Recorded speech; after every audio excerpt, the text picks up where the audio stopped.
শীতকালীন সবজিগুলির মধ্যে একটি সবজি হলো ফুলকপি। আর এই ফুলকপি দিয়েই আমরা বিভিন্ন রকম রেসিপি বাড়িতে বানিয়ে থাকি। আজকের রেসিপিটা কিন্তু সম্পূর্ণ নিরামিষ এবং চটজলদি সামান্য মশলায় সামান্য উপকরণেই আজকের রেসিপিটা তৈরি করে দেখাবো। তো নমস্কার বন্ধুরা, মালয়েশিয়ায় বাঙালিয়ানার নতুন একটি রেসিপিতে সকলকে স্বাগত। আশা করছি আজকের রেসিপিটা সকলের ভালো লাগবে। যদি ভালো লেগে থাকে লাইক, শেয়ার, কমেন্টস এবং নতুন বন্ধুরা চ্যানেলটিকে সাবস্ক্রাইব করে আমার পাশে থাকার অনুরোধ রইল। তাহলে চলুন বন্ধুরা রেসিপিটি দেখে নেওয়া যাক। এখানে একটু বড় বড় টুকরো করে ফুলকপিটা আমি কেটে নিয়েছি। তারপর একটা আলু নিয়ে সেটাকেও ছুলে নিচ্ছি। এবার এই আলুটাকে সম্পূর্ণ ছোলা হয়ে গেলে এটাকে আমরা দুটো টুকরো করে নেব। আর টুকরোটা ঠিক কিভাবে করছি সেটা ভালো করে লক্ষ্য করুন। এইভাবে যদি আলুটা টুকরো করে নেওয়া যায় তাহলে কিন্তু তাড়াতাড়ি আলুটা সেদ্ধ হয়ে যায়। আর এখানে আমি 1.5 খানা মতন আলু ব্যবহার করেছি। আপনারা আপনাদের পছন্দ মতন আলু এবং ফুলকপিটা নিয়ে নেবেন। এবার নিচ্ছি একটা টমেটো, সেটাকেও ছোট ছোট টুকরো করে এবার কেটে নেব। টমেটোটা কাটা হয়ে গেলে এর সঙ্গে দিচ্ছি 4 থেকে 5টা মতন কাজু বাদাম। এবার টমেটো আর কাজু বাদামটা একসঙ্গে আমরা পেস্ট করে নেব। এদিকে কড়াই বসিয়ে দিয়ে দিচ্ছি 3 চামচ পরিমাণ মতন সর্ষের তেল। তেলটা আপনারা বুঝে ব্যবহার করবেন। অন্য কোনো তেল দিয়েও কিন্তু রেসিপিটা বানিয়ে নেওয়া যেতে পারে, তবে সর্ষের তেলেই রেসিপিটা খেতে বেশি টেস্টি হবে। তেলটা ভালো করে গরম হয়ে গেলে সবার প্রথম দিয়ে দিচ্ছি আলুগুলো। যে আলুগুলোকে আমি আগে থেকে কেটে নিয়েছিলাম সেটাকে ভালো করে ধুয়ে আলুটাকে এবার আমি দিয়ে দিলাম। এবার আলুটাকে বেশ উল্টে পাল্টে সময় নিয়ে ভেজে নিতে হবে। ফুলকপি নিরামিষ রেসিপি কিন্তু আমরা বাড়িতে বানিয়েই থাকি। আর এইভাবে যদি একবার ফুলকপি বানিয়ে নেওয়া যায় ভাত কিংবা রুটি সব কিছুর সাথেই দুর্দান্ত লাগবে। এমনকি পোলাও, ফ্রাইড রাইসের সঙ্গেও কিন্তু রেসিপিটা খেতে অসম্ভব ভালো লাগবে। এইভাবে আলুটাকে একটু সময় নিয়ে আমাদের উল্টে পাল্টে ভেজে নিতে হবে। এর মধ্যে কিন্তু আমি কোনো লবণ ব্যবহার করছি না। ফুলকপিটা এবার আমি দিয়ে দিচ্ছি যখন আলুটা অর্ধেক ভাজা হবে। ফুলকপিটা দেওয়া হয়ে গেলে ফুলকপির সাথে আলুটাকে বেশ উল্টে পাল্টে নাড়াচাড়া করে নিতে হবে। এবার ঢাকনা দিয়ে দিয়ে আলু এবং ফুলকপিটাকে একটু সময় নিয়ে ভেজে নেব। একবার উল্টে পাল্টে দিয়ে আবার ঢাকনা দিয়ে কিন্তু আমাদের ঢেকে দিতে হবে। 1 থেকে 2 মিনিট পরে দিচ্ছি সামান্য পরিমাণ লবণ। এখানে 1/2 চামচ পরিমাণ লবণ ব্যবহার করেছি। লবণটা দেওয়া হয়ে গেলে আরও একবার ভালোভাবে উল্টে পাল্টে নেব। এদিকে ফুলকপি আর আলুটা বেশ সুন্দরভাবে ভাজা হয়ে গেছে, তাই এবার একটা প্লেটে আমি একে একে তুলে নিচ্ছি।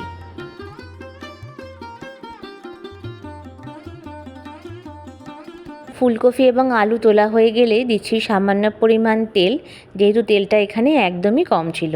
তারপর ফোড়নে দিচ্ছি 1/2 চামচ পরিমাণে জিরে আর দিচ্ছি কিছুটা পরিমাণ আদা বাটা। এখানে আমি 1 চামচ পরিমাণ আদা বাটা ব্যবহার করেছি। এবার আদা বাটাটা দিয়ে বেশ ভালোভাবে নাড়াচাড়া করে তেলের সাথে কিন্তু এটাকে ভাজা করে নিতে হবে। এই সময় গ্যাসের ফ্লেমটা অবশ্যই কমিয়ে নেবেন।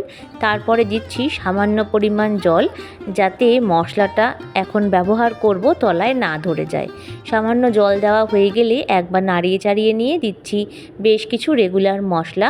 দিচ্ছি 1/2 চামচ পরিমাণে জিরের গুঁড়ো, 1/2 চামচ পরিমাণে ধনের গুঁড়ো আর দিচ্ছি 1/2 চামচ পরিমাণে হলুদের গুঁড়ো, দিচ্ছি 1/2 চামচ পরিমাণে লাল লঙ্কার গুঁড়ো। তারপর এই সম্পূর্ণ মশলাটা দেওয়া হয়ে গেলে বেশ ভালোভাবে নাড়িয়ে চাড়িয়ে আমাদের কিন্তু কষিয়ে নিতে হবে। আর এই সময় অবশ্যই গ্যাসের ফ্লেমটাকে একটু কমিয়ে নিয়ে মশলাটাকে সময় নিয়ে ভালোভাবে কষিয়ে নেবেন। দেখুন বেশ সুন্দরভাবে কিন্তু আস্তে আস্তে তেল ছাড়া শুরু করেছে। ঠিক সেই সময় টমেটো এবং কাজু বাদামের পেস্টটা দিয়ে দিলাম।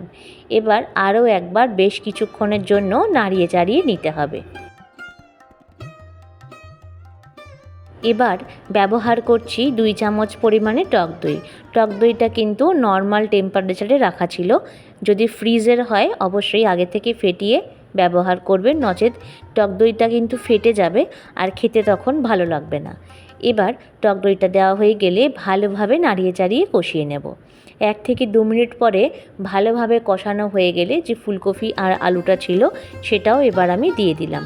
ফুলকপি এবং আলুটা দিয়ে ভালোভাবে নাড়িয়ে কষিয়ে নেব। যেহেতু ফুলকপিটা আমি ভাপাইনি, তাই জন্য এখানে আমি একবারে ব্যবহার করেছি। চাইলে আপনারা ফুলকপিটা সামান্য ভাপিয়েও নিতে পারেন।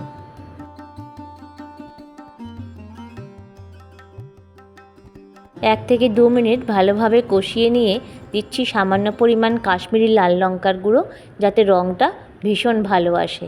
তারপর একবার ভালোভাবে নাড়িয়ে আমাদের কষিয়ে নিতে হবে।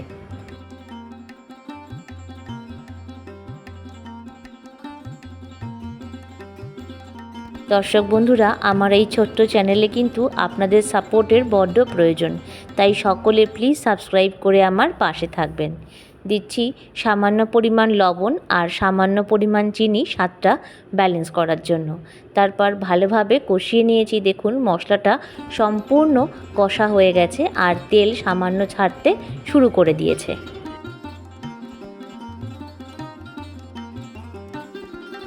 এবারে দিচ্ছি সামান্য পরিমাণ মিক্সির পাত্র ধুয়ে জল আর 1 কাপ পরিমাণ গরম জল। চেষ্টা করবেন এখানে একটু গরম জল ব্যবহার করবার, তাহলে কিন্তু রান্নার স্বাদটাও ভালো হবে আর তাড়াতাড়ি কিন্তু সবজিটা সেদ্ধও হয়ে যাবে। এবার একবার খুন্তি দিয়ে ভালোভাবে নাড়াচাড়া করে ঢাকনা দিয়ে ঢেকে দেব প্রায় 5 মিনিটের জন্য। 5 মিনিট পরে ফিরে আসলাম। এবার খুন্তি দিয়ে একবার নাড়িয়ে নেব। দেখুন গ্রেভিটা কিন্তু অনেকটাই শুকিয়ে এসেছে। এবার গ্যাসের ফ্লেমটা সামান্য কমিয়ে 1 থেকে 2 মিনিট মতো নাড়িয়ে নিতে হবে। এবার ব্যবহার করব এর মধ্যে সামান্য পরিমাণ একটু গরম মশলার গুঁড়ো। গরম মশলার গুঁড়োটা কিন্তু আমি বাড়িতেই বানিয়ে নিয়েছি। যদি আপনারা রেসিপিটা চান অবশ্যই বলবেন, আমি দিয়ে দেব। এবার আরও একবার নাড়িয়ে নিলাম।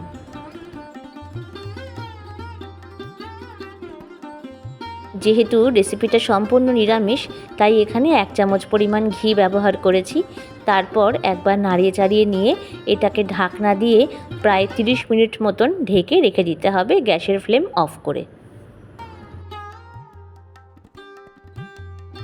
30 মিনিট পরে ফিরে আসলাম। দেখুন বন্ধুরা কত সুন্দর কালার এসেছে আর খেতেও কিন্তু অসাধারণ হয়েছিল।